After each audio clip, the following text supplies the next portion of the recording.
안녕하십니까. 병의원 경영관리 닥터헬퍼 이종석입니다. 오늘은 병의원 양수도시 영업권은 과연 어떤 소득으로 과세가 될지 한번 보도록 하겠습니다. 병원을 운영하시면서 또 사정상 내 병원을 누군가에게 양도할 수도 있는 경우가 생깁니다.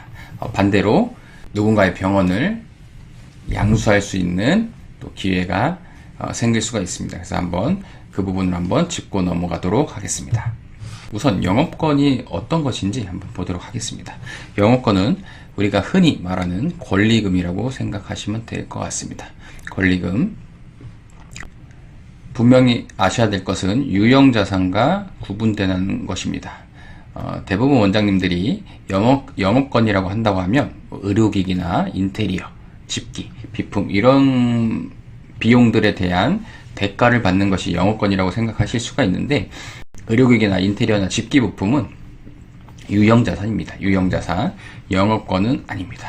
영업권은 여기 보시면 눈에 보이지 않는 무형자산입니다. 무형자산. 우리는 이 무형의 자산을 영업권, 즉 권리금이라고 말하고 있습니다. 그럼 이 무형자산은 과연 뭘까?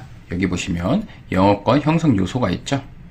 병원의 평판 및 유명도가 포함이 될 수도 있고요.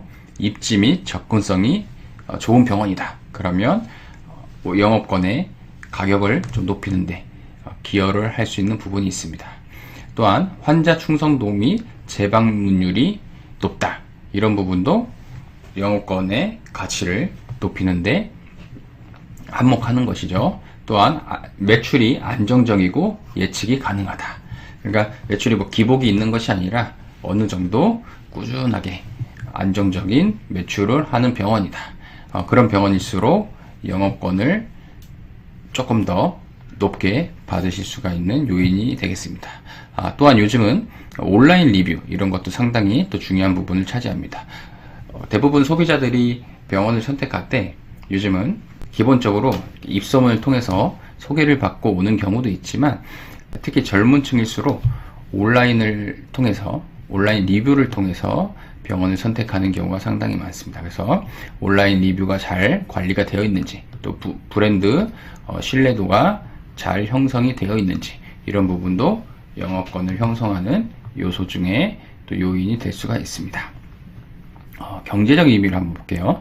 병원이 향후 기대할 수 있는 수익의 현재 가치라고 보시면 될 것 같습니다. 권리금은. 그래서 내가 권리금을 투자하는 만큼 앞으로 이 병원에서 당연히 권리금 투자한 만큼은 더 수익이 된다고 생각을 할 때 그만한 가치를 부여를 하겠죠. 그래서 양도인과 양수인 간의 협상을 통해 결정이 됩니다. 표로 한번 정리를 해봤습니다. 영업권의 가치를 형성하는 것은 환자 차트나 데이터, 평판 인지도, 또 직원을 또 이렇게 승계를 잘 또 하는 방안, 그런 부분도 포함이 될 수 있고요. 입지적 우위나 좋은 위치에 있다. 이런 전체적인 것들이 포함을 시켜서 전체적으로 영업권의 가치를 형성하게 됩니다. 영업권 평가에 있어서 실무적으로 중요한 부분이 있습니다. 첫 번째, 평가의 어려움이 있습니다. 영업권은 어떤 객관적으로 그 기준이 이렇게 정해져 있는 것이 아니기 때문에 객관적 기준이 명확치 않아서 평가자의 판단과 또 시장 상황에 따라 크게 달라질 수가 있습니다. 두 번째는 세무적으로 영향이 있습니다. 영업권으로 인정되는 금액이 클수록 양도인의 기타 소득과 양수인의 비용 처리 규모가 커지므로 정확한 평가가 중요합니다.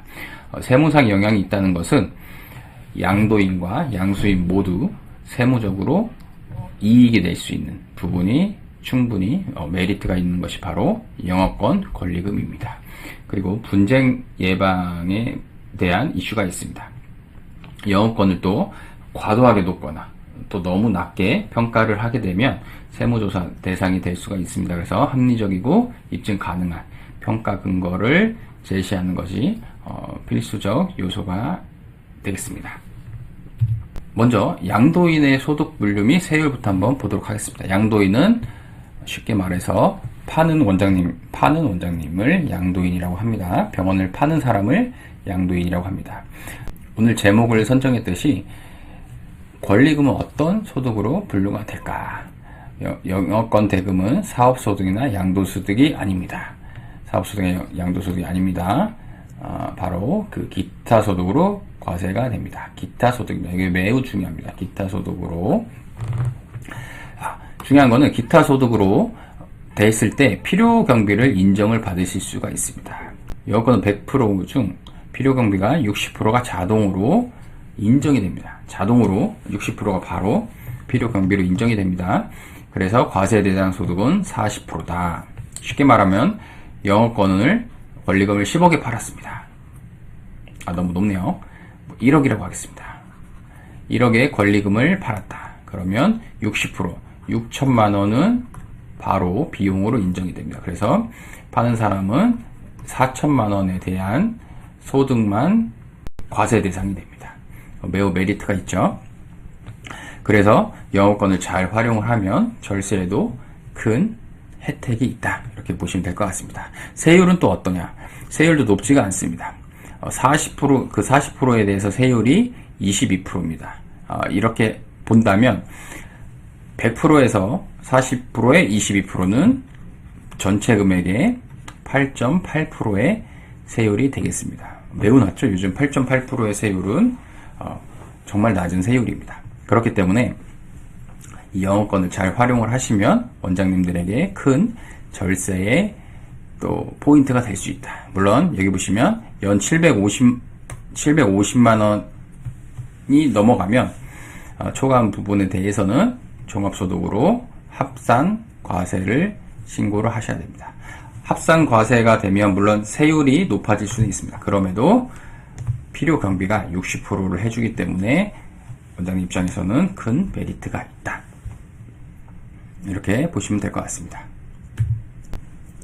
이번에는 사는 사람이죠. 양수인의 비용 처리 방식을 보도록 하겠습니다. 양수인도 세무적으로 메리트가 있습니다. 자, 한번 자세히 볼게요. 감가상각을 할 수가 있습니다. 감가상각을. 병원을 오랫동안 운영하셨던 원장님들은 이 감가상각이 주는 세무적인 혜택에 대해 크게 공감을 하실 거라 생각이 듭니다. 그래서 지급한, 아까 예를 들어서 1억 원에 대한 영업권을 구입을 했다. 그러면 그 1억 원을 5년 동안 균등하여, 균등하여 매년 비용을 처리합니다. 그러니까 예를 들면 1억 원을 영업권을 샀다. 그러면 5년이면 2천만 원이죠. 1년부터 5년 차까지 매년 2천만 원씩, 1년에 2천만 원씩 감가로 비용을 쓰실 수가 있다. 세무적 입장으로는 매년 감가상각비를 경비로 인정받아 과세소득을 감소시킬 수 있으므로 병원의 세부담을 경감시킬 수 있는 혜택을 받을 수가 있습니다. 표로 한번 정리를 해봤습니다. 양도인 병원을 판 원장님이시죠. 그래서 원장님은 기타 소득으로 60%를 인정을 받습니다. 그래서 판 금액의 40%만 소득세 과세 대상이다. 반면에 이제 그 양수인 병원을 산 사람은 그 산 금액만큼 비용 처리를 할 수가 있다. 감가상각 5년 동안 균등해서 매년 20%씩 비용으로 하게 된다. 그러면 소득세 절감 효과가 생긴다. 이렇게 정리를 하시면 되겠습니다. 실무적으로 놓치는 부분이 있습니다. 이건 한번 체크를 한번 하고 가시죠. 원천징수 의무가 있습니다. 계산 방식을 한번 보도록 하겠습니다. 아까 말씀드린 것처럼 원천징수는 8.8%를 원천징수를 해야 합니다. 이거 계산 과정은 40%에서 기타 소득률 22%를 하게 되면 원 금액의 8.8%가 나오게 되겠죠. 그래서 아까 예를 들면 1억 원이다. 그러면 8.8% 880만 원을 병원을 산 사람 있죠. 매수인이 원천징수를 해서 양도인에게 실제 수령을 할 때 1억 원이라고 했을 때 1억 원을 다 주는 것이 아니라 1억 원에서 8.8% 880만 원을 빼고 나머지 9,120만 원을 지급을 하게 됩니다. 그리고 양수인은 다음 달 10일까지죠. 원천징수한 880만 원을 관할 세무서에 신고하고 납부하시면 됩니다. 이 부분은 반드시 잊지 말고 진행을 하셔야 됩니다. 오늘 내용을 한번 정리하도록 하겠습니다. 먼저 양도인부터 볼게요. 양도인이 체크해야 될 것. 영업권 대금을 기타 소득으로 잘 신고했는지 확인을 해야 됩니다. 이거를 사업소득으로 신고를 하면 그만큼 크게 손해를 많이 보겠죠. 두 번째는 원천징수 영수증을 수령했는지 확인을 한번 해보시고요. 다음 연도 종합소득 신고 시 기타 소득에 반영을 해야 됩니다. 아까 말씀하신 것처럼 750만 원이 넘으면 그 넘은 금액에 대해서는 또 종합과세, 사업소득이랑 함께 종합과세가 이루어지게 됩니다. 이제 양수인 체크 사항을 보도록 하겠습니다. 영업권의 거래액의 8.8%를 원천징수를 반드시 이행을 하셔야 됩니다. 원천징수한 세금은 다음 달 10일까지 납부하셔야 된다. 그리고 중요한 거, 무형자산 및 감가상각 5년 동안 반드시 하셔야 됩니다.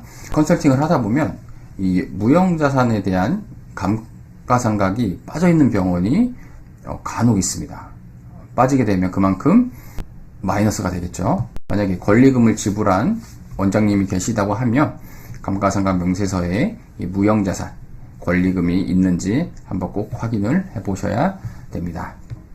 오늘은 병원 양수도 시 어떤 세금으로 과세가 되는지 한번 알아보았습니다. 방송을 보신 원장님들이 생각보다 세무점검 모의 신청을 적극적으로 해주시고 계십니다. 그래서 이 방송을 보시는 원장님들도 저희가 세무조사 모의 신청까지는 무료로 진행을 해드리고 있습니다. 그래서 신고도움 서비스도 점검을 해드리고 현금영수증 발행 점검도 해드리고, 그리고 계정별장을 통해서 조사 대상 항목이 보이는 것이 있는지 그런 부분도 한번 점검을 해드리기 때문에 편하게 하단의 상담 신청 링크를 통해 모의 신청 해주시면 되겠습니다. 감사합니다.